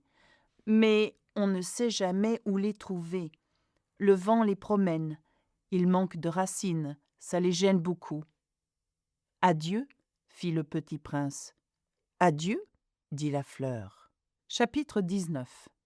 Le petit prince fit l'ascension d'une haute montagne, les seules montagnes qu'il eût jamais connues étaient les 3 volcans qui lui arrivaient aux genoux. Et il se servait du volcan éteint comme d'un tabouret. D'une montagne haute comme celle-ci, se dit-il donc, j'apercevrai d'un coup toute la planète et tous les hommes. Mais il n'aperçut rien que des aiguilles de roc bien aiguisées. Bonjour, dit-il à tout hasard. Bonjour, bonjour, bonjour, répondit l'écho. Qui êtes-vous? Dit le petit prince. Qui êtes-vous? Qui êtes-vous? Qui êtes-vous? Répondit l'écho. Soyez mes amis, je suis seul, dit-il. Je suis seul, je suis seul, je suis seul, répondit l'écho. Quelle drôle de planète, pensa-t-il alors. Elle est toute sèche, et toute pointue, et toute salée, et les hommes manquent d'imagination. Ils répètent ce qu'on leur dit. Chez moi, j'avais une fleur. Elle parlait toujours la première. Chapitre 20. Mais il arriva que le petit prince, ayant longtemps marché à travers les sables, les rocs et les neiges, découvrit enfin une route. Et les routes vont toutes chez les hommes. « Bonjour, dit-il. C'était un jardin fleuri de roses. « Bonjour, dirent les roses. Le petit prince les regarda. Elles ressemblaient toutes à sa fleur. « Qui êtes-vous » leur demanda-t-il, stupéfait. « Nous sommes des roses, dirent les roses. »« Ah » fit le petit prince. Et il se sentit très malheureux. Sa fleur lui avait raconté qu'elle était seule de son espèce dans l'univers. Et voici qu'il en était 5000, toutes semblables, dans un seul jardin. Elle serait bien vexée, se dit-il, si elle voyait ça. Elle tousserait énormément et ferait semblant de mourir pour échapper au ridicule. Et je serais bien obligé de faire semblant de la soigner, car sinon, pour m'humilier moi aussi, elle se laisserait vraiment mourir. Puis, il se dit encore, « Je me croyais riche d'une fleur unique, et je ne possède qu'une rose ordinaire. Ça, et mes 3 volcans, qui m'arrivent aux genoux, et dont l'un, peut-être, est éteint pour toujours. Ça ne fait pas de moi un bien grand prince. » Et couché dans l'herbe, il pleura. Chapitre 21. C'est alors qu'apparut le renard. « Bonjour, dit le renard. « Bonjour, répondit poliment le petit prince, qui se retourna mais ne vit rien. « Je suis là, dit la voix, sous le pommier. »« Qui es-tu » dit le petit prince. « Tu es bien joli. »« Je suis un renard, dit le renard. »« Viens jouer avec moi, lui proposa le petit prince. « Je suis tellement triste. »« Je ne puis pas jouer avec toi, dit le renard. Je ne suis pas apprivoisé. »« Ah, pardon, fit le petit prince. Mais après réflexion, il ajouta, « Qu'est-ce que signifie apprivoiser ?»« Tu n'es pas d'ici, dit le renard. Que cherches-tu ?»« Je cherche les hommes, dit le petit prince. Qu'est-ce que signifie apprivoiser ?»« Les hommes, dit le renard, ils ont des fusils et ils chassent. C'est bien gênant. Ils élèvent aussi des poules. C'est leur seul intérêt. Tu cherches des poules ? Non, dit le petit prince. Je cherche des amis. Qu'est-ce que signifie apprivoiser ? C'est une chose trop oubliée, dit le renard. Ça signifie créer des liens. Créer des liens ? Bien sûr, dit le renard. Tu n'es encore pour moi qu'un petit garçon tout semblable à 100 000 petits garçons. Et je n'ai pas besoin de toi. Et tu n'as pas besoin de moi non plus. Je ne suis pour toi qu'un renard semblable à 100 000 renards. Mais, si tu m'apprivoises, nous aurons besoin l'un de l'autre. Tu seras pour moi unique au monde. Je serai pour toi unique au monde. Je commence à comprendre, dit le petit prince. Il y a une fleur, je crois qu'elle m'a apprivoisé. C'est possible, dit le renard. On voit sur la terre toutes sortes de choses. Oh, ce n'est pas sur la terre, dit le petit prince. Le renard parut très intrigué. Sur une autre planète ? Oui. Il y a des chasseurs sur cette planète-là ? Non. Ça, c'est intéressant. Et des poules ? Non. Rien n'est parfait, soupira le renard. Mais le renard revint à son idée. Ma vie est monotone. Je chasse les poules, les hommes me chassent. Toutes les poules se ressemblent et tous les hommes se ressemblent. Je m'ennuie donc un peu, mais si tu m'apprivoises, ma vie sera comme ensoleillée. Je connaîtrai un bruit de pas qui sera différent de tous les autres. Les autres pas me font rentrer sous terre. Le tien m'appellera hors du terrier, comme une musique. Et puis regarde, tu vois là-bas les champs de blé. Je ne mange pas de pain. Le blé pour moi est inutile. Les champs de blé ne me rappellent rien. Et ça, c'est triste. Mais tu as des cheveux couleur d'or, alors ce sera merveilleux quand tu m'auras apprivoisé. Le blé qui est doré me fera souvenir de toi, et j'aimerais le bruit du vent dans le blé. Le renard se tut et regarda longtemps le petit prince. « S'il te plaît, apprivoise-moi, dit-il. « Je veux bien, répondit le petit prince, mais je n'ai pas beaucoup de temps. J'ai des amis à découvrir et beaucoup de choses à connaître. »« On ne connaît que les choses que l'on apprivoise, dit le renard. Les hommes n'ont plus le temps de rien connaître. Ils achètent des choses toutes faites chez les marchands. Mais comme il n'existe point de marchands d'amis, les hommes n'ont plus d'amis. Si tu veux un ami, apprivoise-moi. »« Que faut-il faire ?» dit le petit prince. « Il faut être très patient, » répondit le renard. « Tu t'assoiras d'abord un peu loin de moi, comme ça, dans l'herbe. Je te regarderai du coin de l'œil et tu ne diras rien. Le langage est source de malentendus, mais chaque jour, tu pourras t'asseoir un peu plus près. » Le lendemain revint le petit prince. « Il eût mieux valu revenir à la même heure, dit le renard. Si tu viens par exemple à 4 heures de l'après-midi, dès 3 heures je commencerai d'être heureux. Plus l'heure avancera, plus je me sentirai heureux. À 4 heures, déjà, je m'agiterai et m'inquiéterai. Je découvrirai le prix du bonheur. Mais si tu viens n'importe quand, je ne saurai jamais à quelle heure m'habiller le cœur. Il faut des rites. »« Qu'est-ce qu'un rite ?»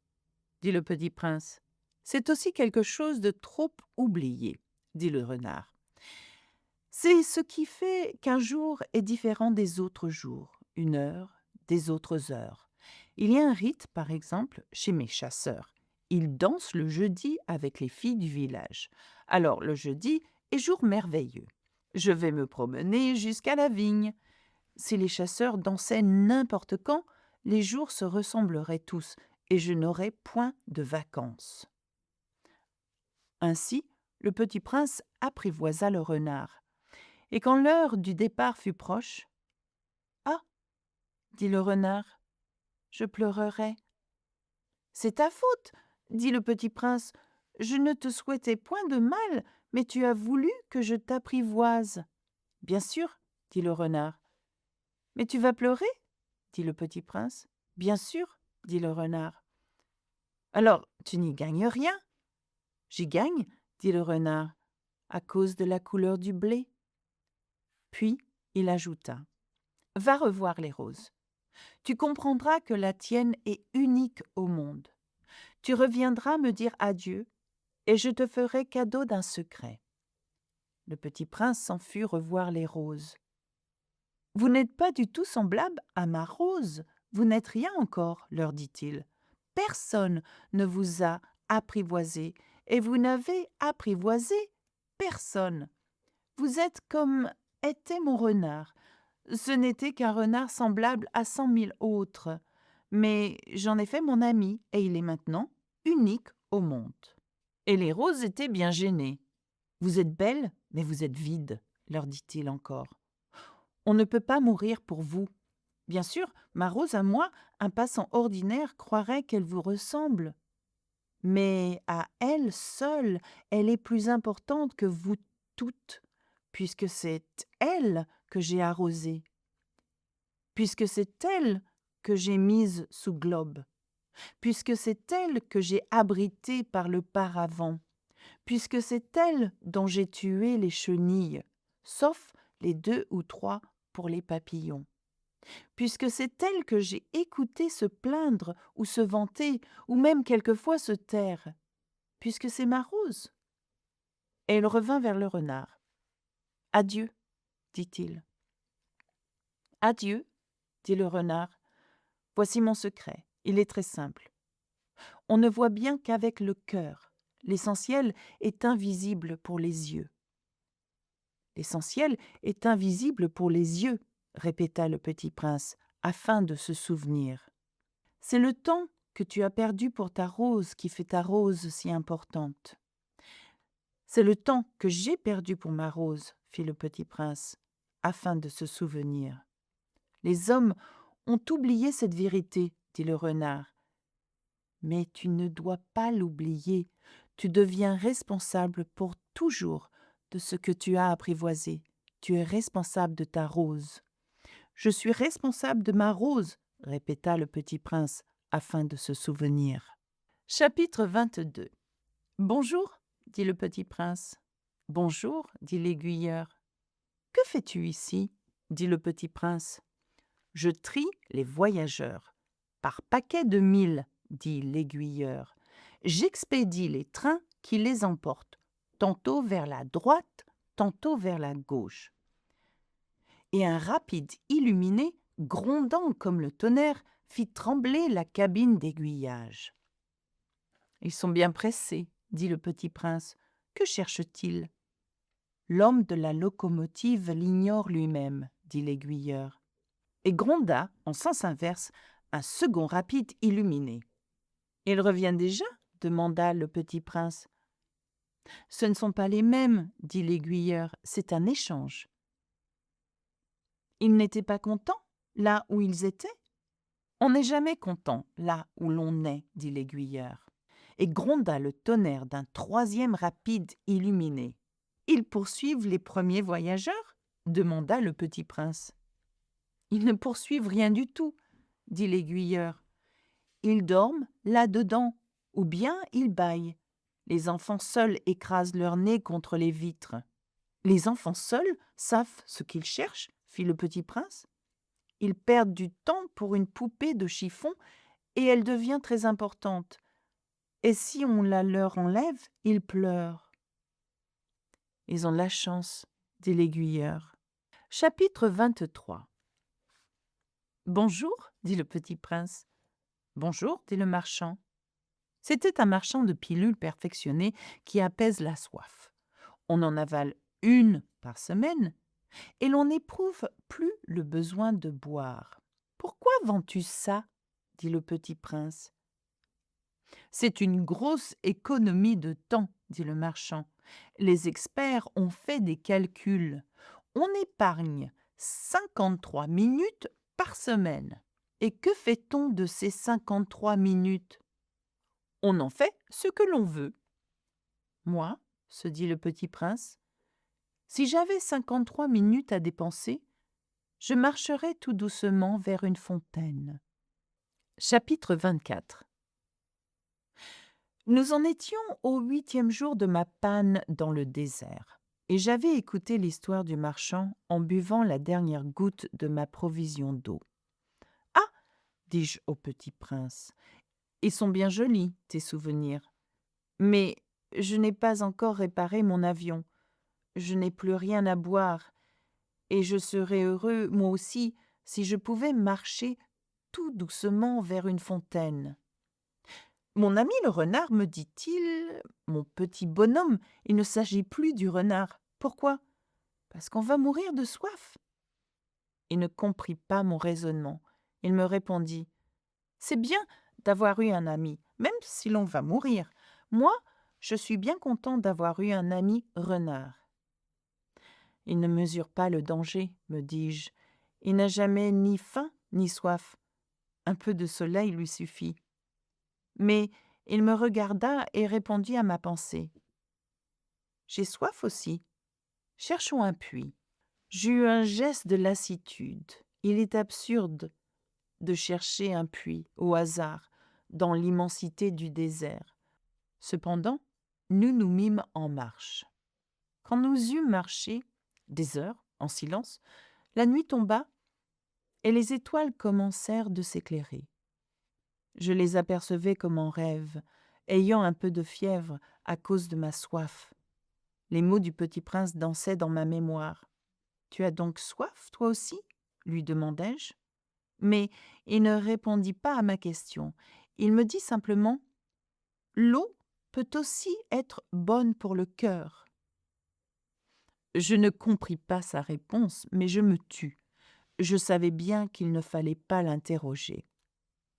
Il était fatigué. Il s'assit. Je m'assis auprès de lui, et après un silence, il dit encore: « Les étoiles sont belles à cause d'une fleur que l'on ne voit pas. » Je répondis: « Bien sûr. » Et je regardais, sans parler, les plis du sable sous la lune. « Le désert est beau, » ajouta-t-il. Et c'était vrai, j'ai toujours aimé le désert. On s'assoit sur une dune de sable, on ne voit rien, on n'entend rien, et cependant quelque chose rayonne en silence. « Ce qui embellit le désert, dit le petit prince, c'est qu'il cache un puits quelque part. » Je fus surpris de comprendre soudain ce mystérieux rayonnement du sable. Lorsque j'étais petit garçon, j'habitais une maison ancienne, et la légende racontait qu'un trésor y était enfoui. Bien sûr, jamais personne n'a su le découvrir, ni peut-être même ne l'a cherché, mais il enchantait toute cette maison.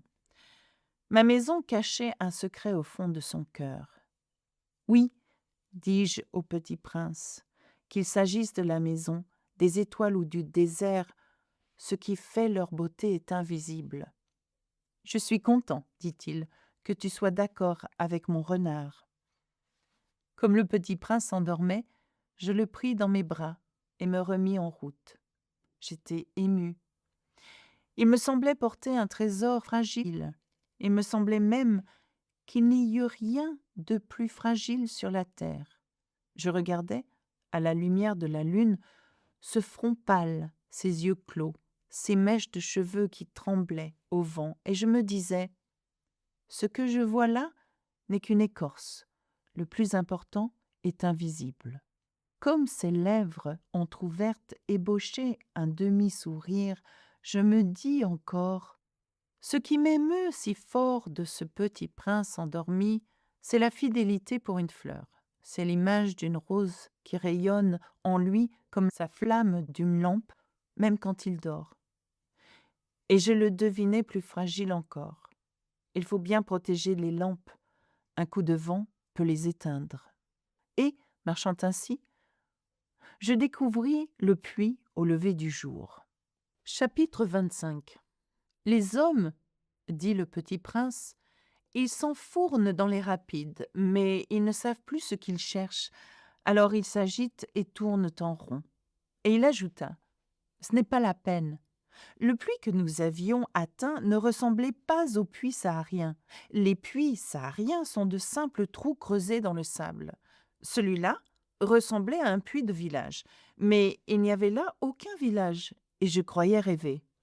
C'est étrange, dis-je au petit prince. Tout est prêt, la poulie, le seau et la corde. Il rit, toucha la corde, fit jouer la poulie. Et la poulie gémit comme gémit une vieille girouette quand le vent a longtemps dormi. « Tu entends ?» dit le petit prince. « Nous réveillons ce puits et il chante. » Je ne voulais pas qu'il fît un effort. « Laisse-moi faire, lui dis-je. C'est trop lourd pour toi. » Lentement, je hissai le seau jusqu'à la margelle. Je l'y installai bien d'aplomb.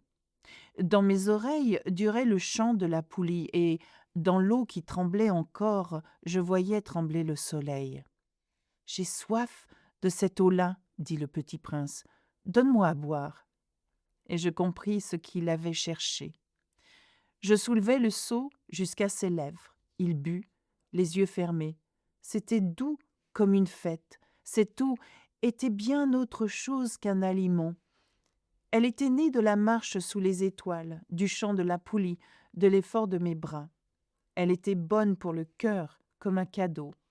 Lorsque j'étais petit garçon, la lumière de l'arbre de Noël, la musique de la messe de minuit, la douceur des sourires faisaient ainsi tout le rayonnement du cadeau de Noël que je recevais. Les hommes de chez toi, dit le petit prince, cultivent 5000 roses dans un même jardin, et ils n'y trouvent pas ce qu'ils cherchent. Ils ne le trouvent pas, répondis-je. Et cependant, ce qu'ils cherchent pourrait être trouvé dans une seule rose ou un peu d'eau.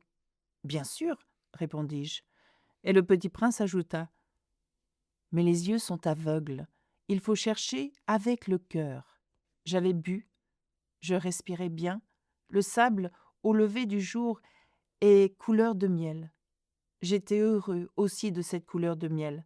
Pourquoi fallait-il que j'eusse de la peine?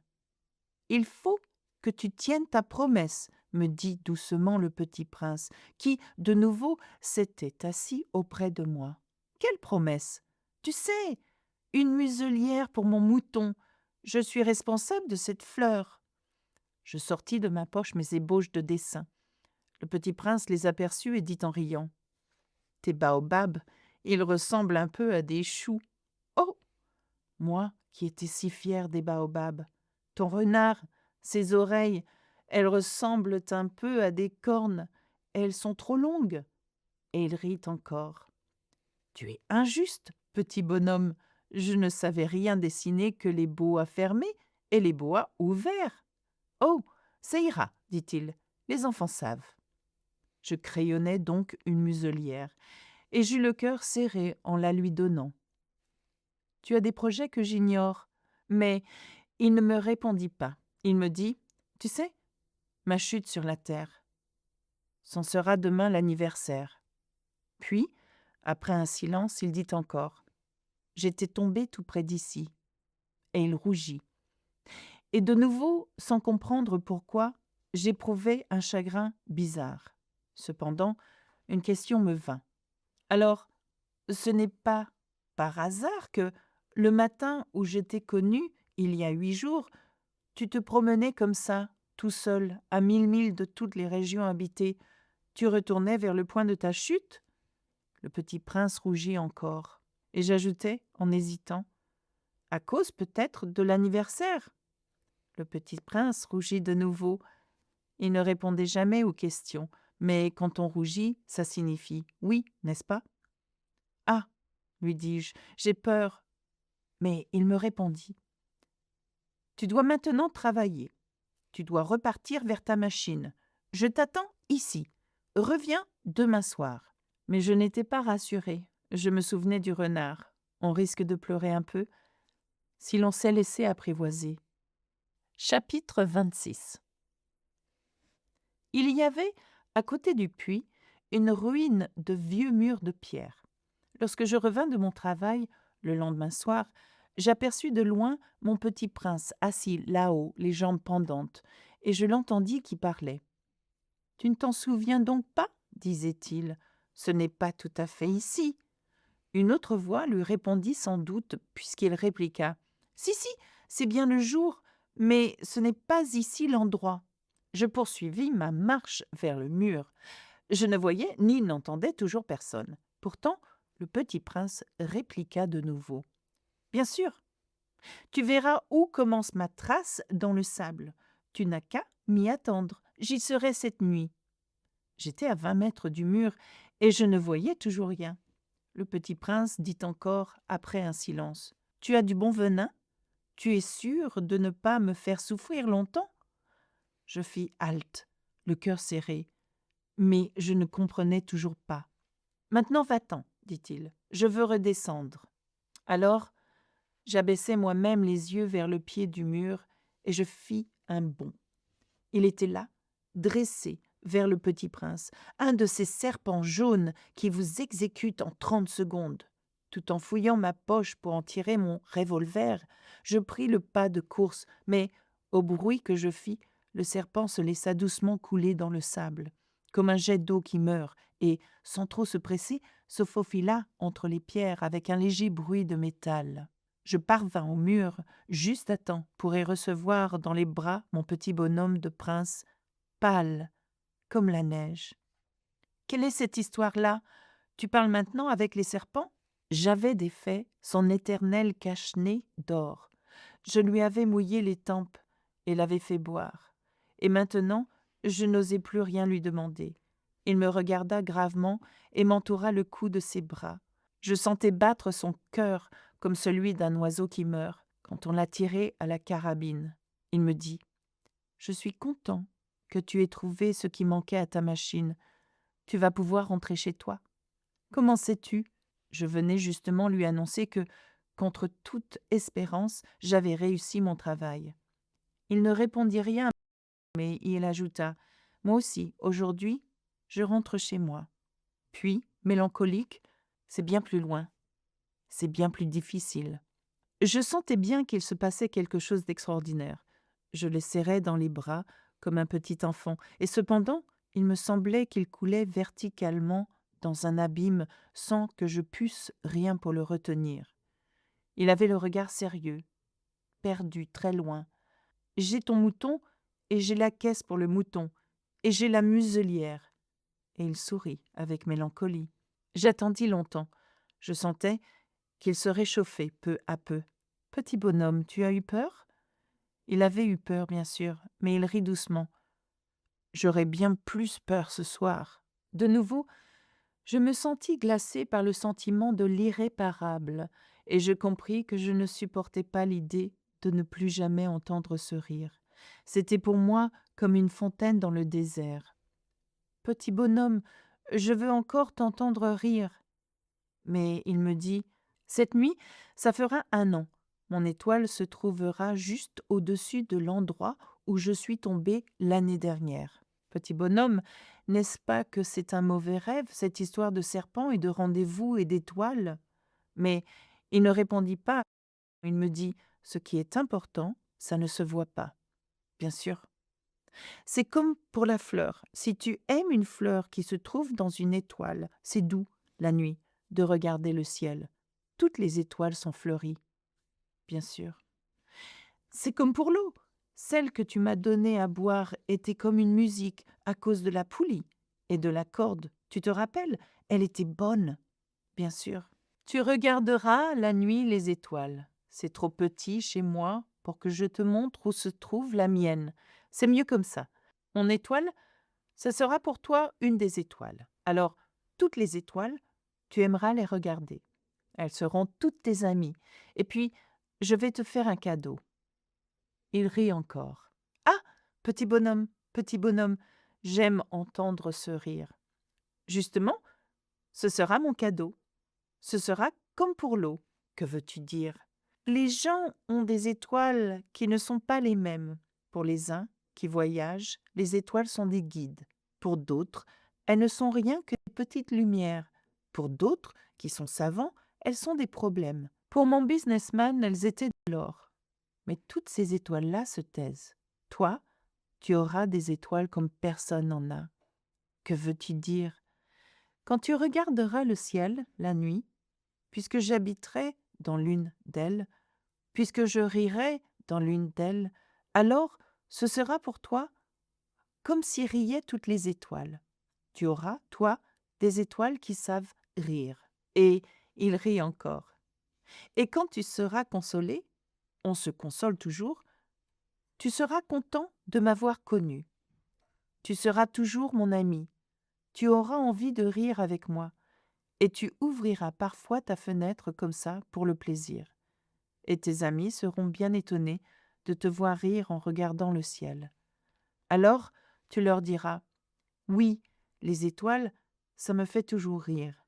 Et ils te croiront fou. Je t'aurai joué un bien vilain tour. Et il rit encore. Ce sera comme si je t'avais donné, au lieu d'étoiles, des tas de petits grelots qui savent rire. Et il rit encore. Puis il redevint sérieux. Cette nuit, tu sais, ne viens pas. Je ne te quitterai pas. J'aurai l'air d'avoir mal. J'aurai un peu l'air de mourir. C'est comme ça. Ne viens pas voir ça. Ce n'est pas la peine. Je ne te quitterai pas. Mais il était soucieux. Je te dis ça, c'est à cause aussi du serpent. Il ne faut pas qu'il te morde. Les serpents, c'est méchant. Ça peut mordre pour le plaisir. Je ne te quitterai pas. Mais quelque chose le rassura. C'est vrai qu'ils n'ont plus de venin pour la seconde morsure. Cette nuit-là, je ne le vis pas se mettre en route. Il s'était évadé sans bruit. Quand je réussis à le rejoindre, il marchait décidé d'un pas rapide. Il me dit seulement « Ah, tu es là ?» et il me prit par la main, mais il se tourmenta encore. « Tu as eu tort. Tu auras de la peine.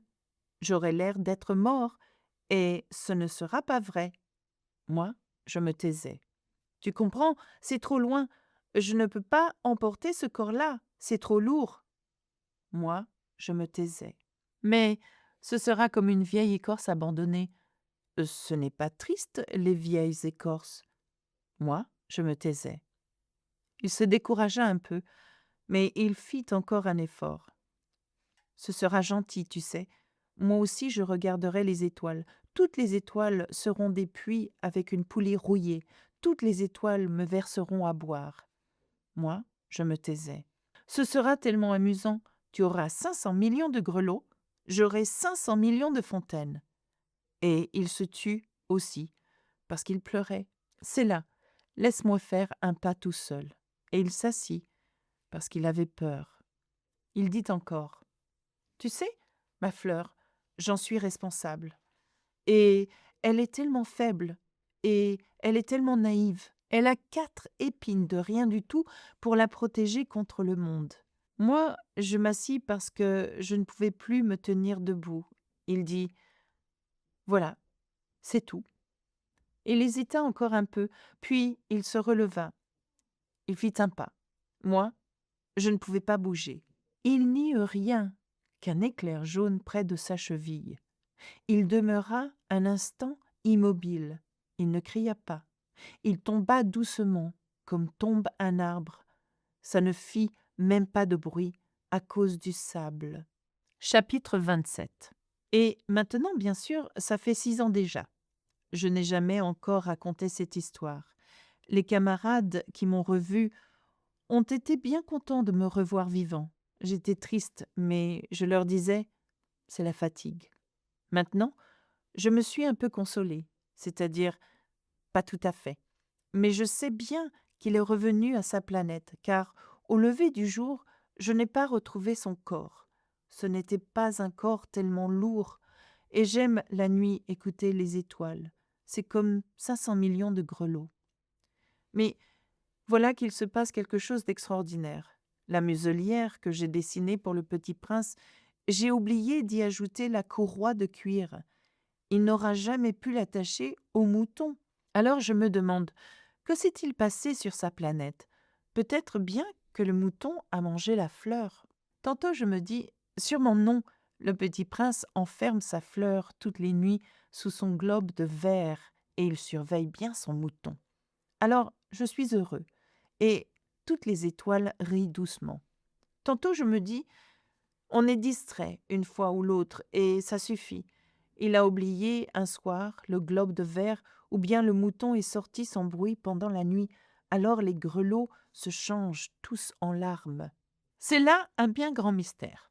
Pour vous qui aimez aussi le Petit Prince, comme pour moi, rien de l'univers n'est semblable si quelque part on ne sait où un mouton que nous ne connaissons pas a, oui ou non, mangé une rose. Regardez le ciel. Demandez-vous, le mouton, oui ou non, a-t-il mangé la fleur? Et vous verrez comme tout change.